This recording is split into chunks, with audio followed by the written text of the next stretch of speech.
Selamat pagi lagi, jemaat sekalian.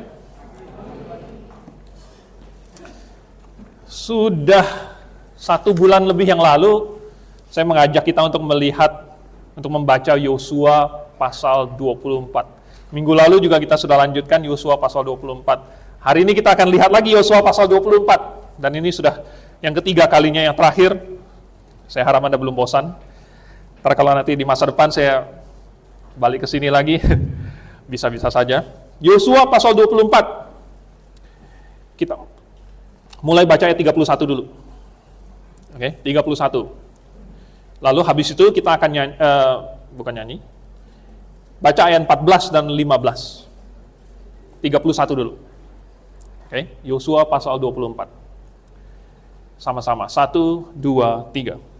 Orang Israel beribadah kepada Tuhan sepanjang zaman Yosua dan sepanjang zaman para tua-tua yang hidup lebih lama daripada Yosua, dan yang mengenal segenap perbuatan yang dilakukan Tuhan bagi orang Israel.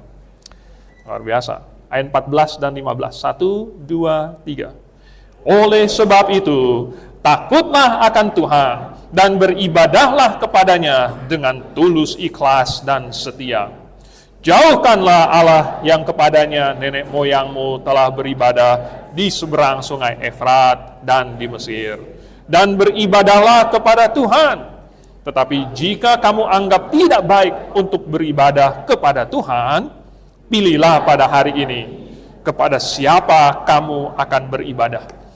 Allah yang kepadanya nenek moyangmu beribadah di seberang sungai Efrat, atau Allah orang Amori yang negerinya kamu diami ini. Tetapi aku dan seisi rumahku, kami akan beribadah kepada Tuhan. Kita berdoa. Bapa di surga, mohon pimpinanmu supaya kami mengerti, bukan hanya kami bisa menjelaskannya kepada keluarga kami. Kami bisa membawa orang-orang di sekitar kami, orang-orang yang kami kasihi, orang-orang yang dapat kami pengaruhi, supaya bersama-sama dengan kami beribadah kepadamu dengan tulus dan dengan setia sampai Engkau datang. Nah, mohon supaya nanti jemaat ini juga yang akan tetap setia sampai Engkau datang. Kami mengucap syukur dalam nama Tuhan Yesus. Amin. Ini udah yang ketiga. Di ayat yang ke-31-nya ini kita melihat bagaimana orang-orang Israel melanjutkan imannya Yosua. Perjuangan yang sudah dimulai sejak masih di luar Kanaan, masih di dalam perjalanan ya, di padang gurun itu, kemudian perjuangan memasuki Kanaan, perjuangan mengalahkan bangsa-bangsa, merebut tanah sepetak demi sepetak, itu diteruskan. Sejak awal kemudian Yosua tua dan Yosua mati, kemudian diteruskan. Ini sesuatu yang sangat luar biasa menurut saya. Bagaikan kita sedang lari estafet. Saya pernah nonton satu klip lomba lari estafet 4 kali 100 meter. Wah, 4 kali 100 meter ini sangat prestisius. Ya, karena 100 meter itu adalah lari individual yang paling prestisius. Yang menang lari 100 meter itu adalah yang disebut sebagai orang tercepat di dunia. Ini 4 kali 100 itu berarti 4 orang tercepat di dunia. Bayangkan. Ya. Dan waktu itu, entah mengapa saya tidak tahu alasannya, pelari ketiganya itu larinya kurang bagus. Lalu dia sudah kehabisan nafas beberapa meter terakhir itu, entah mengapa dia langkahnya sudah sempoyongan begitu. Dan harusnya kan dia hand over gitu, mengestafetkan, bahasa Indonesianya? Mengoper ya, dioper gitu. Tetapi dia kakinya sudah langkahnya nggak teratur. Lalu kemudian dia agak terlambat sedikit, ya, terlalu belakang sedikit. Sedangkan temannya itu melihat bahwa ini kita udah ketinggalan, dia malah mau duluan, mau lebih cepat gitu, mau catch up, dia jalan duluan, sedikit di depan biasanya. Dan karena ini sudah masuk YouTube, Anda tahu artinya apa? Artinya gagal. Artinya mereka itu tongkatnya itu di fumble dan akhirnya jatuh. Dan karena ini cuma 100 meter terakhir. Satu kesalahan kecil saja berarti mereka tidak bisa menang lagi. Tidak bisa menang. Habis itu mereka saling menyalahkan. Wah, kamu sih begini-begini. Coachnya juga bingung, ini mau menyalahkan siapa, begitu kan? Yang lari gitu bilang, kamu kenapa nggak tungguin saya, udah ngelihat saya larinya agak kepayahan, kamu malah duluan lebih cepat, begitu. Yang pelari keempatnya bilang, ini saya harus catch up, kamu malah lambat-lambat, mau saling menyalahkan. Saudara, seandainya generasi sesudah kita tidak setia, tidak meneruskan iman, sekarang mau salahkan siapa? Seandainya anak-anak kita nanti, sesudah saya, Gembala Steven, Gembala Sohento, sesudah kami berangkat duluan, ya. Lalu kalau jemaat ini hancur, kalau jemaat ini tidak setia, kalau bergeser, mau salahkan siapa? Kalau nanti Tuhan datang, tidak ada jemaat Grace lagi, mau salahkan siapa? Tidak ada yang bisa disalahkan selain diri kita sendiri. Oleh sebab itu maka, saya pikir kita perlu melihat pola yang Yosua pakai. Bagaimana dia bisa memimpin bangsa Israel sedemikian rupa, sukses, sampai generasi sesudah dia tetap setia. Jadi, bulan lalu kita sudah melihat bagaimana Yosua memimpin mereka, menjauhi dosa. Dengan demikian membuat mereka semangat. Ketemu ada dosa, mereka, kita lawan, kita. Kemudian, Yosua memimpin mereka untuk berperang. Zaman sekarang, peperangan kita bersifat rohaniah. Hari ini, yang terakhir, Yosua memberikan teladan bagi generasi yang selanjutnya. Bagaimana caranya? Nomor 1, Yosua menetapkan standarnya. Yosua sebagai pemimpin, dia yang tetapkan. Standarnya begini, yang harus kita capai, yang menjadi tolak ukurnya, standarnya, itu Yosua yang pakai, yang kasih. Dan di ayat 14, di ayat yang ke-15, inilah yang dikatakan oleh Yosua. Standarnya apa? Ini ya, takutlah akan Tuhan, dan beribadahlah kepadanya dengan tulus, ikhlas, dan setia. Dan jauhkan Allah lain. Dengan kata lain, kalau kita baca di Ulangan pasal yang ke-6, ayat yang ke-5, waktu itu Yosua juga masih muda. Intinya adalah kasihilah Tuhan Allahmu dengan segenap hatimu, dan dengan segenap jiwamu, dan dengan segenap kekuatanmu. Ini.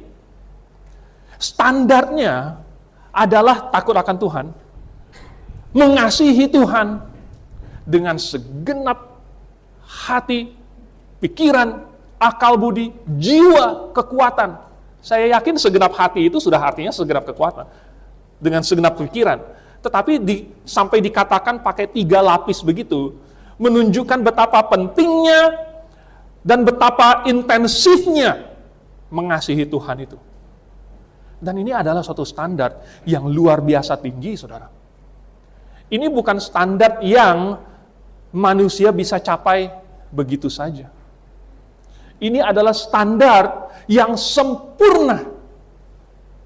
Nah, gimana kalau standarnya ini mengasihi Tuhan dengan segenap hati, dengan segenap kekuatan, segenap jiwa, segenap pikiran, akal budi, dan lain sebagainya. Kalau ini standarnya, apa yang akan terjadi kalau orang Kristen mulai menerapkan standar ini dalam segala situasi?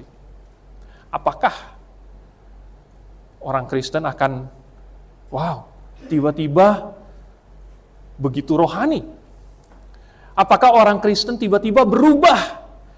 Karena di dalam tempat kerja mereka orang melihat, ini sekarang bukan seperti teman-teman sekantor yang lain.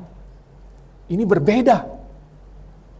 Bagaimana kalau orang Kristen menerapkan standar ini dan dilihat oleh orang-orang lain? Dunia ini sudah pernah berubah satu kali.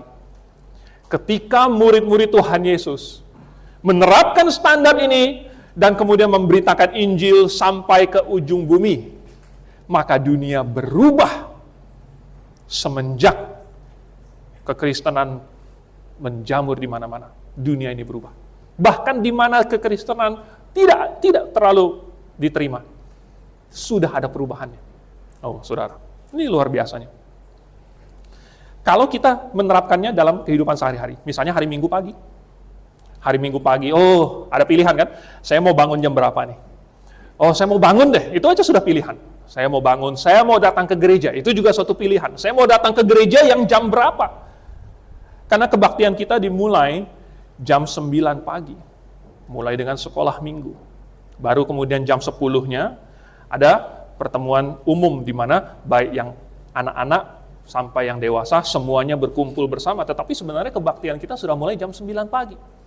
Ini adalah satu pilihan, saya mau bangun jam berapa. Kalau misalnya kita tanya kepada diri saya sendiri, saya bangun jam berapa yang mencerminkan saya mengasihi Tuhan. Dengan segenap hati, dengan segenap kekuatan, dengan segenap akal budi. Saya mau bangun jam 10.15. Nggak apa-apa, kan rumah saya dekat, tinggal guling-guling nyampai gitu ya. Apakah benar-benar itu namanya mengasihi Tuhan? Apakah mengasihi Tuhan? Saya tidak yakin, saudara. Rata-rata di sini saya lihat sudah berkeluarga. Berarti pernah pacaran, berarti pernah jatuh cinta. Ya. Pernah jatuh cinta itu artinya kalau dulu melakukan sesuatu untuk yang dicintai itu, ya, melakukan sesuatu untuk yang dicintai, wah itu pasti semangat, ya nggak? Semangat. Kalau lagi mau apel ke rumah doi, ya, apel ke rumah doi, waduh, setengah jam sebelumnya udah pakai yang wangi-wangi gitu kan, ini rambutnya udah disisir bagaimana, sudah siap-siap, sudah tunggu. Tetapi itu adalah karena ada apa? Ada kasih, ada cinta. Cinta itulah yang mendorong, cinta itu yang membuat menunggu itu menjadi tidak bosan. Menjadi nggak apa-apa. Ya. Terlambat dijemput. Oh sorry ya, udah lama tunggunya ya. Belum. Kenapa? Karena ada cinta. Ya. Malam-malam ditelepon, udah tidur ya? Sebenarnya sih udah. Oh belum tidur. Belum tidur. Ya. Kenapa? Karena itu mengasihi.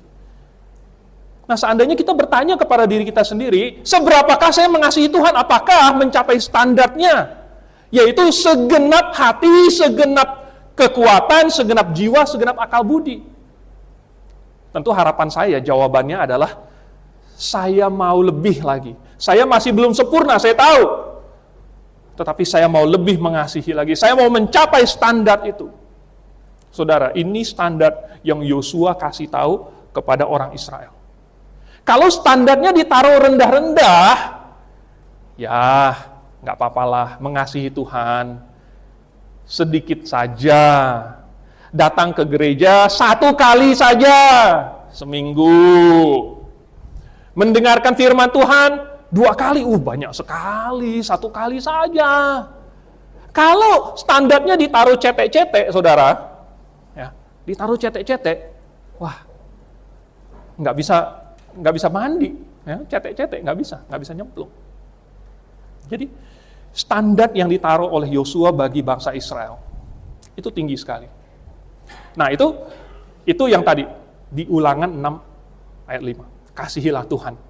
Tetapi Tuhan Yesus bilang di Markus pasal 7, sebenarnya ada yang sama dengan itu, kasihilah sesamamu manusia seperti dirimu sendiri. Kasihilah sesama manusia ternyata sama dengan kasihilah Tuhan Allahmu. Kenapa bisa sama? Ya ini tentu bukan khotbah tentang itu, tetapi kasihilah sesamamu manusia artinya sama dengan saya mengasihi Tuhan. Kalau saya mengasihi Tuhan tapi saya tidak mau mengasihi sesama, itu sama saja bohong. Yakobus juga bilang begitu. Ya, iman itu, kasih itu, kalau cuma di mulut saja, itu sia-sia, itu kosong. Itu bukan kasih, bukan iman. Jadi, di dalam Matius pasal 5, Tuhan Yesus mulai berkhotbah. Ayat 21-nya, Tuhan Yesus bilang, kalau hidup keagamaanmu tidak lebih benar daripada hidup keagamaan orang-orang Farisi dan ahli-ahli Taurat, sekali-kali kamu tidak akan masuk ke dalam kerajaan surga. Wah, padahal kehidupan keagamaan orang-orang Farisi dan ahli Taurat itu luar biasa loh. Ya. Mereka setiap hari Kamis, setiap berapa hari itu mungkin berapa hari sekali puasa. Berapa banyak di sini yang puasa seminggu sekali? Mereka pergi kemudian berdoa di pinggir jalan, kemudian berdoanya panjang-panjang. Di sini ada yang hobinya berdoa panjang-panjang. Ada yang orang Farisi yang kerjaannya itu adalah mempelajari kitab Taurat. Ada yang ahli Taurat yang menyalin kitab Taurat. Makanya namanya jadi ahli Taurat. Hidup keagamaan mereka luar biasa. Sampai-sampai kalau ketemu orang berdosa, tangannya nggak mau salaman. Katanya itu orang berdosa, nanti kalau saya salaman nanti dosanya nular lagi. Tuhan bilang kalau hidup keagamaanmu tidak lebih benar, artinya hidup keagamaan mereka belum benar. Ternyata melakukan semua itu, mereka sebenarnya munafik. Hanya dilakukan untuk dilihat dan dipuji oleh manusia, tetapi mereka tidak mengerti apa inti perintah Taurat. Apa perintah Tuhan? Makanya di ayat-ayat selanjutnya Tuhan Yesus kasih jelas sebenarnya arti hukum Taurat, arti melakukan perintahnya itu apa. Katanya ada perintah. Kamu sudah dengar perintah yang nenek moyang kamu ajarkan. Dibilang, jangan membunuh. Tetapi Tuhan Yesus bilang, aku berkata kepadamu, barang siapa yang marah dengan tanpa alasan kepada saudaranya, dia sudah berdosa. Ya. Wah, jangan membunuh, oke, itu dosa. Tapi Tuhan Yesus bilang itu cuman kata-katanya saja, cuman huruf-hurufnya, jangan kamu membunuh, jangan membunuh. Sebenarnya dosanya itu sudah dimulai pada saat orang itu marah tanpa alasan. Marah tanpa alasan. Ada banyak lagi penjelasannya mengenai berzina. Tuhan Yesus bilang, baru melihat dan menginginkan dalam hati, sudah berdosa. Mengenai mempersembahkan persembahan. Kalau kamu mau kasih persembahan kepada Tuhan, tetapi di dalam hatimu masih ada sesuatu terhadap saudaramu, mendingan kamu tinggalkan dulu itu persembahan. Kamu berdamai dulu dengan saudaramu, baru kamu mempersembahkan kepada Tuhan. Tuhan Yesus kasih tahu kepada semua yang mendengarkan itu, bahwa huruf-huruf dari hukum Taurat itu cuman huruf-huruf saja. Tetapi di baliknya ada prinsip, ada semangatnya yang tidak dilakukan. Sehingga kalau mengabaikan prinsip dan semangatnya, orang bisa saja secara teknis melakukan hukum Taurat, tidak melanggar. Tetapi secara prinsipil sebenarnya sudah melanggar. Jangan membunuh ya, oke. Saya bikin dia setengah mati aja. Tidak sampai mati, setengah saja. Ya, setengah. Sebelum mati saya akan stop. Apakah itu dihitung ini melanggar atau tidak? Kalau sesuai dengan huruf-hurufnya kan, jangan kamu membunuh, belum mati. Gitu. Jangan berzina, asalkan saya tidak sampai ujungnya gitu, ya, tidak sampai selesai, berarti masih belum berzina. Tuhan bilang tidak, ya. Ada semangat di baliknya, ada prinsip di baliknya. Bahwa seseorang arah pikirannya itu sekali sudah salah, sudah ke arah berzina itu, baru arah. Belum dilakukan, baru memikirkan, baru menginginkan di dalam hati. Sudah berdosa. Ini standarnya. Ini standarnya. Lihat betapa tingginya. Ini yang diajarkan oleh Yosua dan dituntut. Takutlah akan Tuhan. Beribadahlah kepadanya. Dan maksud dari beribadah di sini, Saudara, bukanlah datang berkumpul. Bukanlah sekedar pada hari raya saja, ya, datang berkumpul. Bukan itu ibadah. Ibadah yang sejati adalah melakukan kehendak Bapa. Ibadah yang sejati adalah hidup kita diberikan kepada Tuhan dan melakukan apa yang Tuhan inginkan.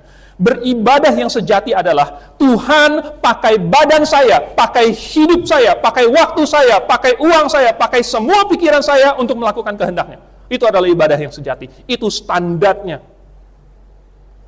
Dan itu yang dituntut dari Yosua bagi orang Israel. Bagaimana kalau orang Kristen mulai menerapkan hal ini? Mungkin mulai akan memperlakukan orang-orang di sekitarnya dengan berbeda. Oh, orang Kristen ini sangat baik. Sangat ringan tangan untuk membantu, bukan ringan tangan untuk memukul.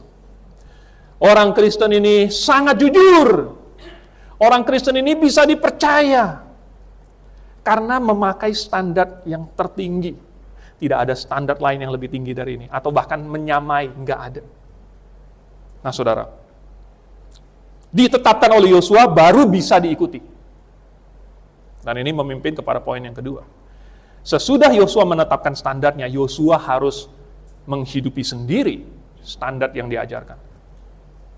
Yosua harus hidup sesuai dengan yang dia tuntut.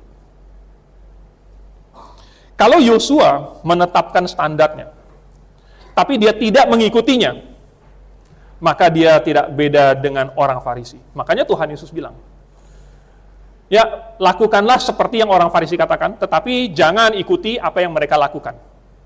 Yang mereka katakan semuanya bagus. Yang mereka katakan, yang mereka lakukan tidak bagus.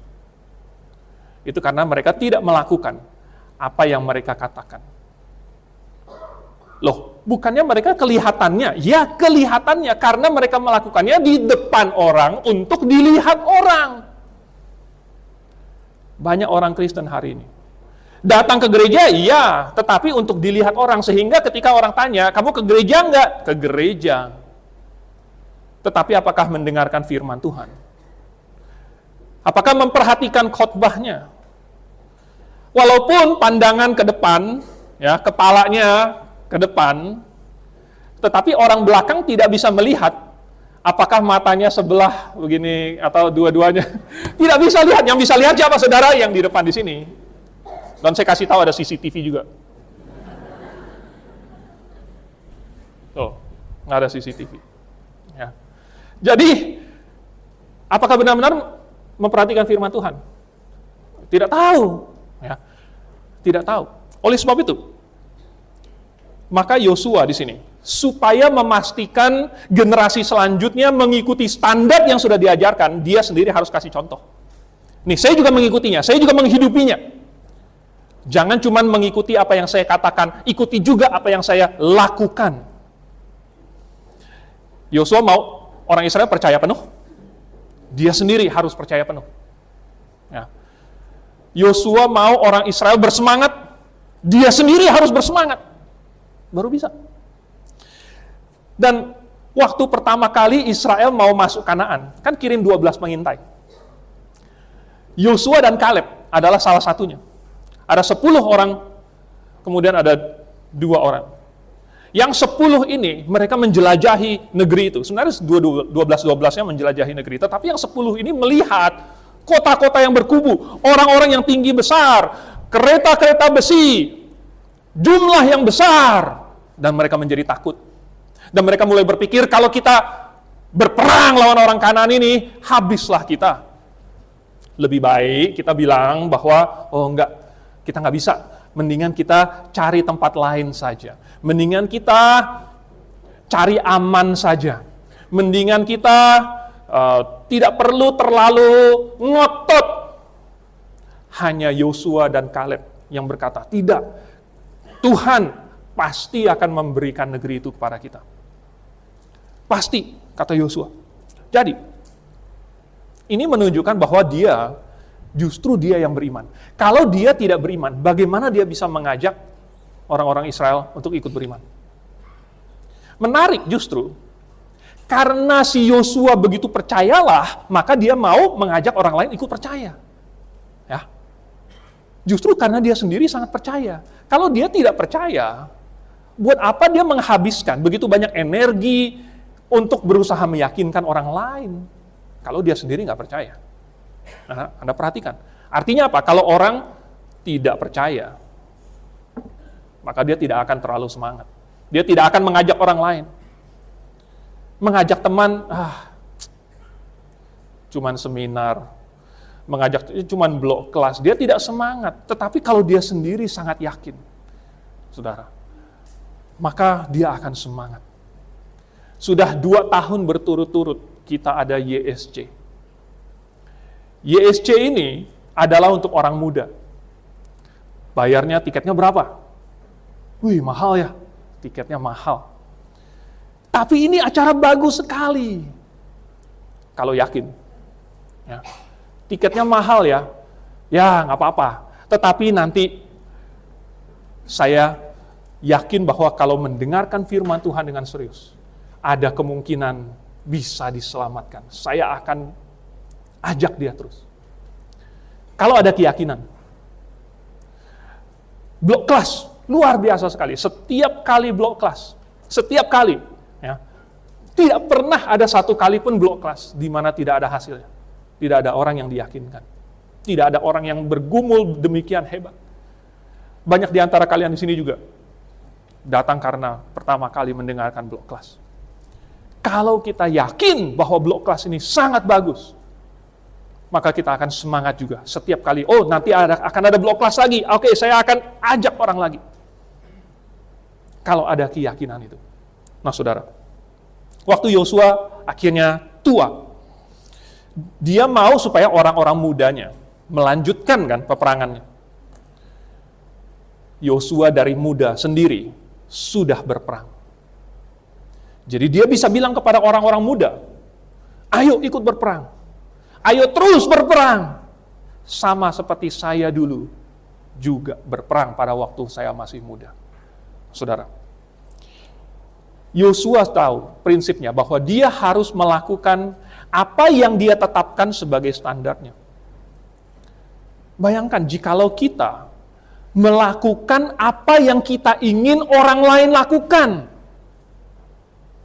Ini variasi dari the golden rule yang Tuhan Yesus katakan. Ya. Kalau yang Konghucu bilang itu agak kurang bagus. Konghucu bilang, jangan lakukan apa yang kamu tidak mau orang lain perbuat kepada kamu. Jangan lakukan. Jangan. Semuanya jangan. Kalau begitu ya nggak pernah melakukan apa-apa. Tuhan Yesus berkata, segala sesuatu yang kau ingin orang lain perbuat bagimu, perbuatlah demikian juga bagi mereka. Variasinya, kalau kita ambil prinsip yang sama, lakukanlah apa yang engkau ingin orang lain lakukan. Kalau kita terapkan ini kepada keluarga kita sendiri, orang-orang yang dekat dengan kita, yang kita kasihi.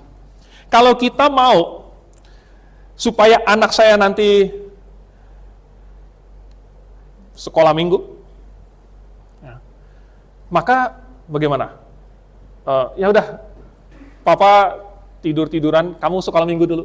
Ya, sekolah minggu sendiri aja. Nih, papa pesenin Grab. Ya kan? Gimana? Kira-kira anaknya akan semangat pergi sekolah minggu atau tidak? Kemungkinannya kecil. Ya. Kalau kita mau supaya generasi yang selanjutnya itu nanti akan setia kebaktian. Kita mau nih, kita tahu, kalau anak saya setia kebaktian, betapa baiknya.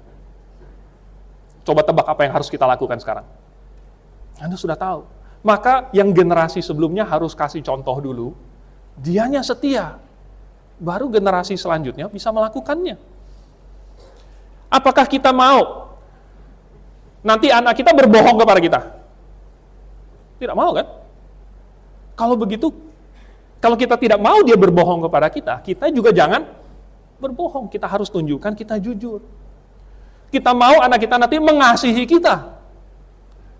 Coba tebak apa yang harus kita lakukan. Ini tidak perlu diajarkan. Ini sebenarnya sudah sesuatu yang alamiah. Kita sudah tahu sendiri. Kita mau anak mengasihi orang tua, maka kita kasih contoh dulu. Kita mengasihi dia, kita mengasihi orang tua. Dengan melihat contoh kita, mereka akan belajar. Kita mau nanti anak kita, dan mungkin ini bagi orang-orang muda, jangan bilang bahwa Anda masih muda, kalau Anda ingin supaya anak Anda nanti memilih pasangan yang seiman. Saya mau nanti anak saya pilih yang kerudung. Ya, silakan. Ya. Tapi kalau Anda ingin anak Anda nanti memilih yang seiman, kira-kira Anda sendiri harus memilih bagaimana? Masakan nanti Anda bilang, "Nak, Anda pilih, jangan seperti Bapak pilih." Ya, Anda pilih, tapi jangan seperti Bapak pilih. Bapak menyesal. Saudara, Anda bisa-bisa tidur di kamar lain malam itu. Ya, nanti perang itu di rumah itu. Wah, jadi kamu nyesel. Habis sama. Jadi, apa yang kita ingin orang lain lakukan, kita lakukan dulu. Kita ingin nanti generasi selanjutnya melakukan apa, kita juga lakukan itu dulu. Ada satu penelitian tahun 1990, bahwa berapa persen anak-anak yang akan setia kalau orang tuanya setia. Ternyata kalau dua-duanya orang tuanya setia, bapak dan ibu setia datang ke gereja, 72% anaknya akan setia datang ke gereja ketika mereka sudah dewasa. Kalau cuma bapaknya doang, ibunya tidak setia, bapaknya setia, 55% anak-anaknya akan setia datang ke gereja. Kalau cuma ibunya doang, bapaknya tidak. Ibunya setia, bapaknya tidak setia datang ke gereja, tinggal 15% anak-anaknya setia. Kalau dua-dua bapak ibunya tidak setia, tinggal 6% yang setia anak-anaknya. Ini menunjukkan betapa besarnya peran ayah dan ibu dalam memberikan contoh bagi anak-anak mereka. Nah, saudara, Yosua di sini memberikan standarnya, sekaligus dia kasih contohnya. Nih, begini cara menghidupi standarnya. Tentu saya tahu tidak ada yang sempurna. Tetapi setidaknya Yosua berusaha untuk menghidupi apa yang ia ajarkan. Karena inilah standar yang benar. Karena inilah yang harus kita lakukan. Saudara. Nah, yang ketiga, lalu kemudian Yosua menantang mereka. Sesudah dia kasih tahu standarnya, lalu kemudian dia kasih lihat contohnya, lalu kemudian yang ketiga, ditantang. Ditantang nih, wah, apa maksudnya tantangan ini? Ya. Nih, Yosua bilang, sekarang pilihlah pada hari ini, apakah kamu akan beribadah seperti nenek moyang kamu yang beribadah kepada Allah-Allah yang di seberang sungai Efrat dan di Mesir, atau kamu akan beribadah kepada Tuhan dengan setia. Ini tantangannya. Dan sebenarnya yang perlu ditantang bukan cuma generasi selanjutnya. Yang tua-tua pun, karena yang di Yosua pasal 24 ini, justru yang banyakkan hadir di situ adalah orang-orang yang tuanya. Orang-orang muda dan orang-orang tua sama-sama harus ditantang. Dan yang menantang itu sebenarnya adalah Tuhan. Cuman pinjam mulutnya Yosua. Tantangan ini sebenarnya datang dari Tuhan. Apa yang dimaksud dengan tantangan ini?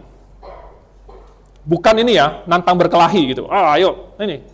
Berani nggak kamu? Ayo kita keluar gitu. Di parkiran. Di parkiran terlalu sempit, saudara. Tidak cukup. Tantangan yang dimaksud di sini bukan seperti itu. Apa sih esensi dari tantangan itu? Esensi dari tantangan sebenarnya adalah adanya konsekuensi. Ya. Kalau tidak ada konsekuensi, itu namanya cuma main-main, bukan tantangan. Ya kan? Cuman, latihan aja. Nggak ada konsekuensi toh? Latihan. Bukan tantangan. Tantangan itu yang nyata harus ada konsekuensinya. Konsekuensinya bisa ringan, ya. Bisa seringan cuman menang atau kalah saja. Kalau kamu begini, menang, oke, menang. Dan kita sudah banyak memainkan permainan di mana konsekuensinya adalah kamu menang atau kamu kalah. Itu cuman permainan, karena konsekuensinya sangat ringan sekali. Tetapi di dunia nyata, saudara, di dunia nyata, orang yang sudah bekerja, yang buka usaha, ini disebut tantangan. Karena ada konsekuensinya. Ada konsekuensinya. Kalau dia bekerja dengan baik, ada konsekuensinya. Dia bisa berhasil, dia bisa mendapatkan, dia bisa menang. Tapi kalau dia malas, kalau dia bodoh, kalau dia tidak jujur, kalau dia merusak diri sendiri, konsekuensinya berat. Itu namanya tantangan. Hidup ini adalah tantangan. Karena setiap pilihan kita ada konsekuensinya. Jadi tantangan dari Yosua ini, saudara, adalah tantangan rohani. Dan tidak ada konsekuensi yang lebih besar daripada tantangan rohani. Tidak ada. Kalau seseorang salah membuat pilihan dalam hal rohani, ini bisa sampai berakibat fatal. Sangat berat sekali. Kalau di dunia nyata, di dunia ini saja gitu, konsekuensi yang paling berat apa sih? Ada yang konsekuensinya, harus masuk penjara. Ada yang konsekuensinya sampai bahkan dihukum mati. Ada yang konsekuensinya sampai macam-macam. Ya, disiksa. Itu konsekuensi hanya di dunia ini. Tetapi kalau yang masalah rohani, konsekuensinya itu selama-lamanya, kekal, bahkan berlaku sampai akhirat. Oleh sebab itu maka tantangan rohani adalah tantangan yang sangat penting sekali. Nah, tantangan yang Yosua berikan kepada orang Israel ini adalah supaya mereka takut akan Tuhan, supaya mereka setia. Dan bagaimana orang Israel meresponnya? Orang Israel meresponnya dengan sangat semangat nih. Ya, kalau Anda baca ayat-ayat sesudahnya, lalu bangsa itu menjawab, jauhlah daripada kami meninggalkan Tuhan untuk beribadah kepada Allah lain. Tetapi Yosua balas di ayat yang ke-18, 19. Tetapi Yosua berkata kepada bangsa itu, tidaklah kamu sanggup beribadah kepada Tuhan. Tidak sanggup. Orang Israel baru ditantang. Ayo pilih pada hari ini. Orang Israel bilang, kami akan beribadah kepada Tuhan. Langsung dibalas, kamu tidak sanggup. Loh, Yosua, kamu barusan tantang. Kami jawab, iya kami mau menjawab tantangannya. Yosua bilang, kamu nggak sanggup. Kenapa begini? Karena Yosua, nomor satu, menetapkan standar yang tinggi kan. Standarnya tinggi. Nomor dua, Yosua sudah melihat bagaimana orang Israel berkali-kali di zamannya Musa telah berlaku tidak setia. Sekalipun mereka sudah melihat semua mujizat di tanah Mesir, sudah melihat bagaimana Tuhan memimpin mereka di padang gurun, sudah melihat bagaimana Tuhan melakukan mujizat ini dan mujizat itu, tetapi mereka masih tidak setia kepada Tuhan, mereka masih mencobai Tuhan. Yosua tahu sifat dari bangsa Israel ini dan bilang, kamu tidak akan sanggup. Kamu tidak bisa. Baru kemudian, baru kemudian dia bilang, ayat yang ke-20, apabila kamu meninggalkan Tuhan dan beribadah kepada Allah asing, maka ia akan ia akan berbalik daripadamu dan melakukan yang tidak baik kepada kamu, serta membinasakan kamu, setelah ia melakukan yang baik kepada kamu dulu. Jadi bagian dari tantangan Yosua adalah kasih tahu kepada orang Israel konsekuensi kalau mereka tidak setia, kalau mereka gagal menghadapi tantangan ini. Ada konsekuensi yang sangat berat. Oh saudara, Injil yang lembek zaman sekarang ini, lembek ya, itu hanya memberitakan percaya kepada Tuhan. Tuhan itu kasih. Nah saya lihat ini di pengkhotbah luar negeri, bahkan di Indonesia juga, yang hanya menekankan bahwa Tuhan mengasihi kamu, bahwa Tuhan mau menerima kamu apa adanya, bahwa gereja itu fungsinya adalah untuk mengaktualisasikan diri para jemaatnya, bahwa fungsi gereja adalah untuk supaya kita bisa happy di sini. Tidak. Fungsi dari gereja adalah menjadi tempat pelatihan supaya pada saat nanti tongkat estafet itu sudah hampir, sudah benar-benar lomba, tongkat estafetnya itu benar-benar nyambung. Latihnya di mana, saudara? Diajarkannya di mana? Di dalam gereja. Disinilah tempat nyambungnya generasi yang tua dengan generasi yang muda dan selanjutnya di dalam gereja. Dan untuk melatih itu perlu usaha, perlu latihan, perlu melakukan berulang kali, perlu keteladanan, perlu kepemimpinan, perlu uang, dana, perlu tenaga, perlu orang yang semangat memimpin di depan. Baru nanti generasi selanjutnya itu bisa belajar lalu kemudian memegang tongkat estafetnya itu. Pas, dapat, nyambung. Saudara, setiap orang itu dihadapkan pada pilihan ini. Dihadapkan kepada pilihan. Dan ini adalah tantangan karena ada konsekuensinya.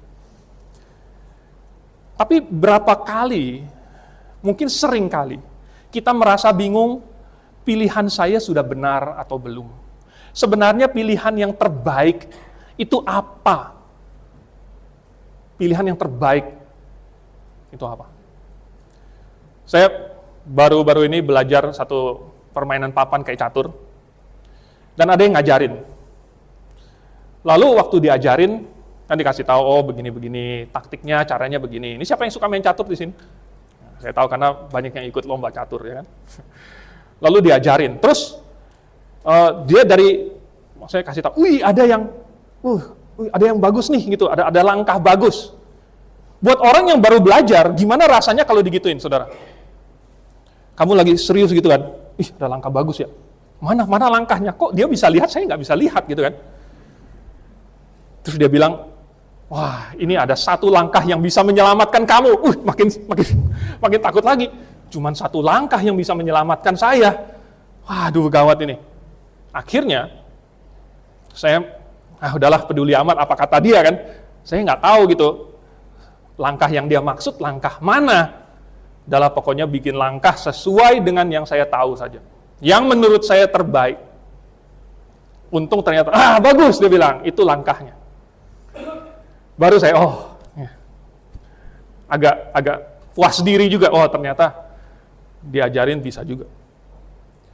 Tetapi ini mengilustrasikan bahwa kalau kita nggak tahu apa-apa, ada yang jelas pun kita nggak tahu. Ada yang benar, kita tidak tahu. Ada yang terbaik, kita nggak tahu. Ya tahu? Karena kita nggak tahu apa-apa. Oke, masih baru belajar.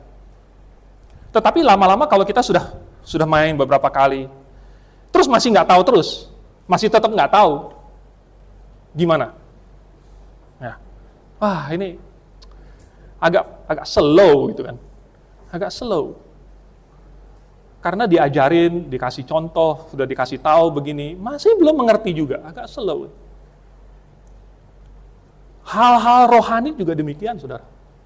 Oke, waktu kamu pertama kali diselamatkan, kamu pertama kali ketemu kebenaran, kamu masih baru belajar.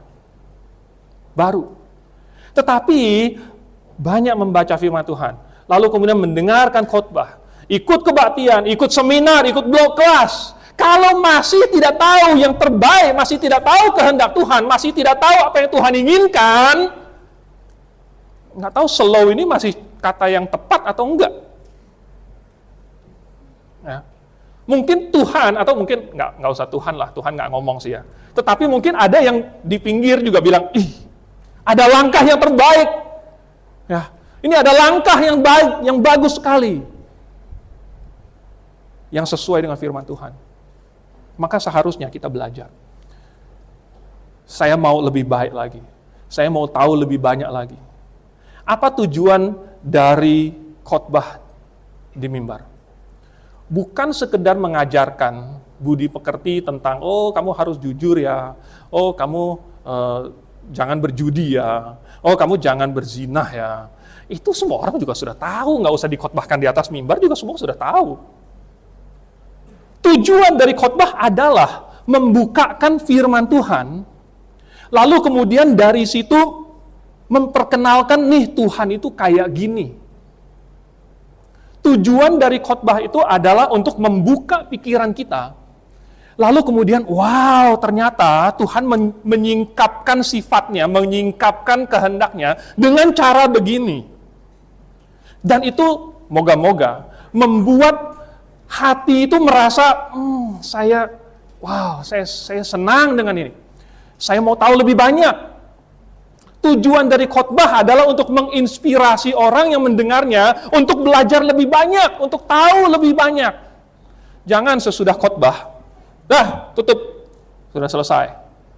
Ayo kita sekarang pergi makan, jam 12 gitu kan, pergi makan.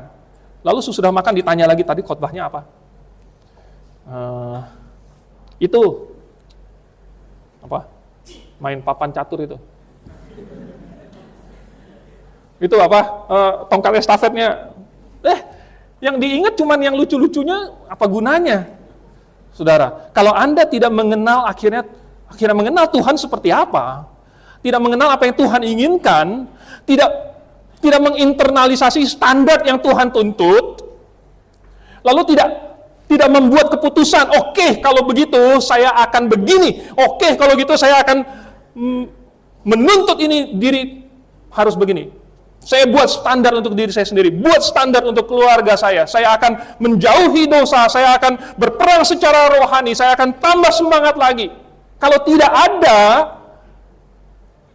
ada hal-hal seperti itu, maka mendengarkan khotbah itu sebenarnya nggak ada gunanya. Mendingan kita panggil si Mongol itu untuk stand up di sini. Ya. Mendingan kita pakai lawak, mendingan kita pakai artis. Tetapi bukan itu tujuan dari khotbah. Khotbah itu adalah untuk mengubah pikiran kita. Apa yang kita kenal tentang Tuhan ada di sini, dan pengenalan akan Tuhan itulah yang akan membuat kita mengasihi Tuhan lebih, dan mengasihi Tuhan dengan segenap hati, dengan segenap akal budi, dengan segenap jiwa, dengan segenap kekuatan. Saudara, itulah yang akan membuat kita hidup seperti orang Kristen.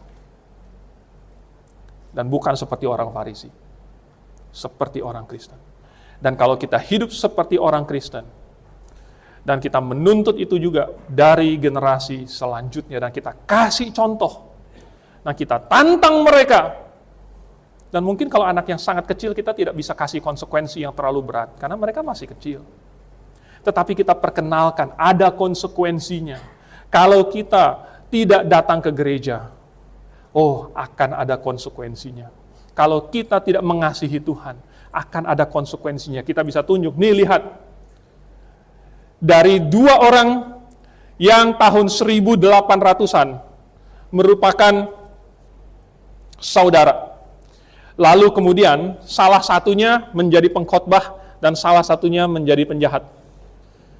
Dilihat sesudah 150 tahun apa yang terjadi dengan keturunan mereka. Yang menjadi penjahat itu, keturunannya jadi penjahat juga, mabuk-mabukan, masuk penjara, dan lain sebagainya. Yang menjadi pengkhotbah, keturunannya ada yang menjadi presiden Amerika Serikat.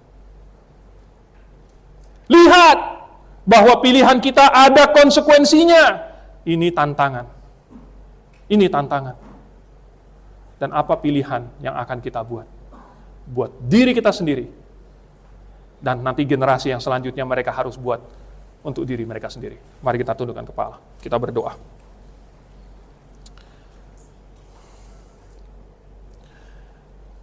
Baiklah, kita masing-masing merenungkan bagaimana Yosua telah memimpin Israel dan membuat suatu pola untuk kita ikuti.